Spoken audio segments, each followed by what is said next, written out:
This little house at 955 Orme Avenue, O-R-M-E, in Boyle Heights, right in the shadow of downtown LA, near the corner of 7th and Orme, a stone's throw from the junction of the major expressways that form the Spaghetti Bowl, as it's called in LA.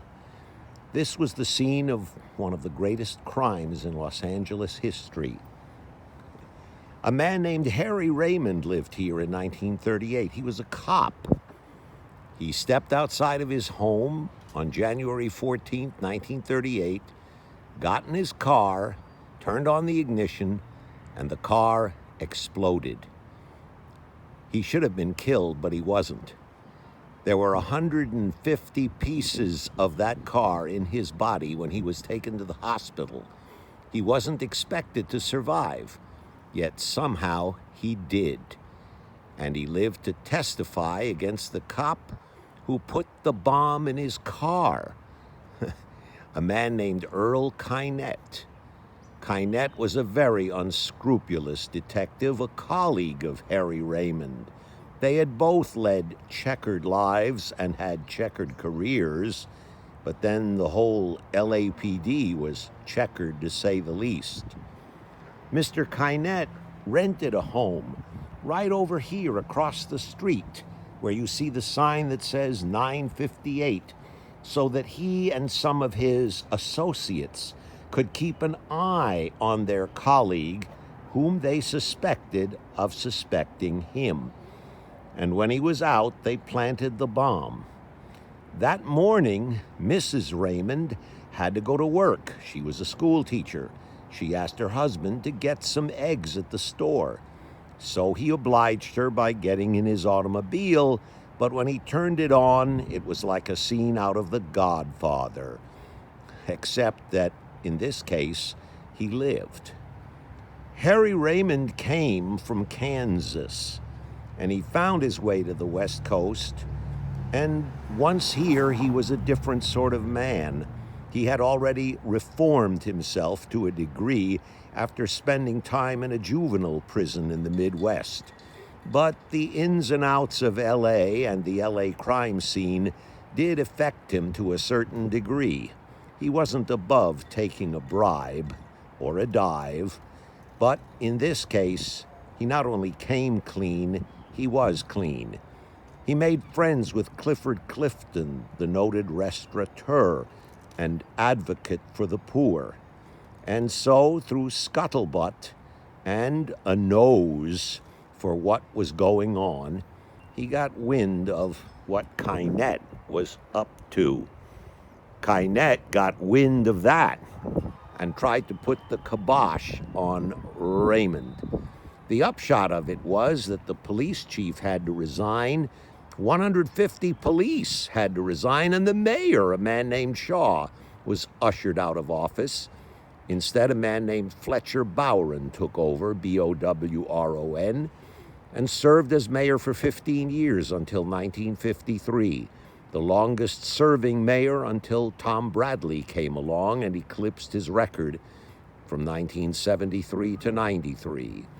As for Mr. Raymond, he and his wife stayed married, but it was a cold marriage. Joyless, loveless, and also childless. They lived in Westlake until the end of their days. Raymond, in 1956, was found drunk in a place near Balboa Park on 6th and Maple and put in jail overnight by the local police, who didn't recognize him even though he had been the chief of police, briefly, in 1933. In fact, the San Diego Police Department maintains an extensive file and record on Raymond's career. The LAPD, though it was forced to reform, thanks to him, would prefer not to remember him. They've had a wave of reform chiefs ever since, but like Chicago, albeit in a different way, LA still ain't ready for reform. And the more they reform, the more things stay the same. And so in this quiet little neighborhood, all kinds of hell broke loose. The film The Changeling, 2008, with Angelina Jolie, Colin Farrell, and John Malkovich, pays tribute to that era and to many of the things that were going on during it. And Patrick Jennings' new biography, The Long Winding Road of Harry Raymond, has everything you never wanted to know about the LAPD in the 30s and true crime, the sort of thing that James Elrod writes about in his magisterial LA crime trilogies and tetralogies. Even Raymond Chandler didn't know the half of it. But Harry Raymond was the real-life detective who became a martyr and had to resurrect himself in order to tell the truth for posterity's sake and our own.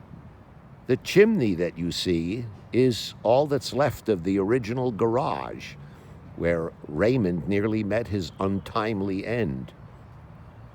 He died soon after returning to LA in '56, a broken and beaten man. Alcohol, marriage troubles, and just the assorted ills of life brought him down.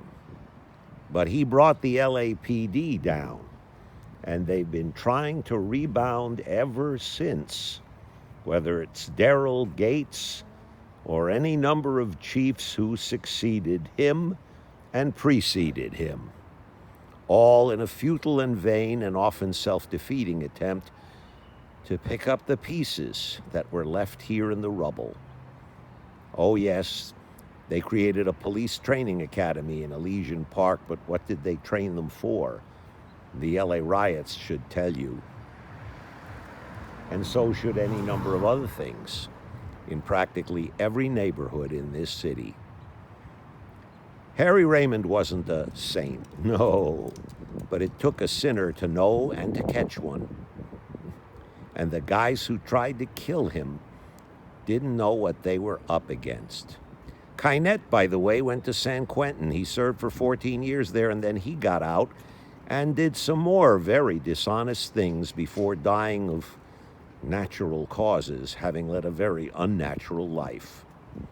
The good die young, the bad die old, and the rest of us, well, we just take pot luck. And when your luck runs out, it better not be here. Then again, where else would it be? The UCLA Bruins live here, in this house.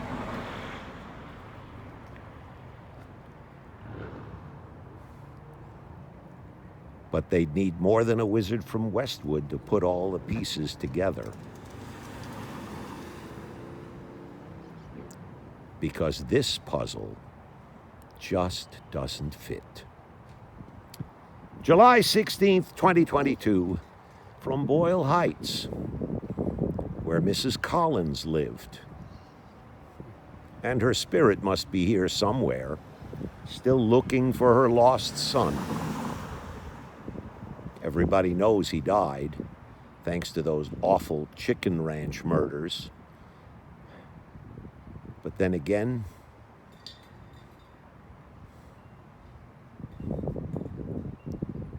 the spirit abides.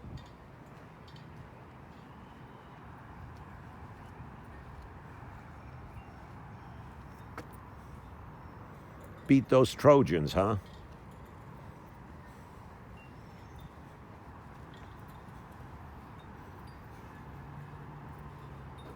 But you can't fight City Hall.